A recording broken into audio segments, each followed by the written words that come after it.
చాలా బాగుంటుంది ఐటమ్ మాత్రం. నెక్స్ట్ వచ్చేసి ఇవన్నీ ఎలక్ట్రికల్ ఐటమ్స్ అనమాట. లైటింగ్ వస్తుంది వీటన్నిటికి. ఇట్లా ఇట్లా చెప్తే లైటింగ్ వస్తుంది. నాకు ఇష్టం ఉంటుంది లైటింగ్ వస్తుంది ఇట్లా హ్యాపీ బర్త్డే అని. నెక్స్ట్ ఇవన్నీ ఏమో టీచర్స్కి ఇస్తారు కదా, బెస్ట్ టీచర్ అని చెప్పేసి ఆ గిఫ్ట్స్ అనమాట. ఇదేమో ఆవు దూడ, ఇది కప్స్. నెక్స్ట్ వచ్చేసి ఇదేమో కర్పూరం పెడతారు కదా, కర్పూరం పెట్టి ఇంకా దూప్స్టిక్ పెడతారు ప్లగ్లో, ఇది ఇల్లంతా వస్తుంది. ఇది ఒక గిఫ్ట్ అనమాట.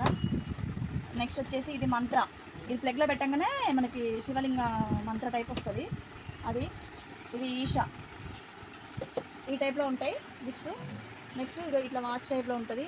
నెక్స్ట్ ఇట్లా స్టాచ్యూ బొమ్మలు ఉంటాయి. టటాయస్ ఈ టైప్లో ఉంటుంది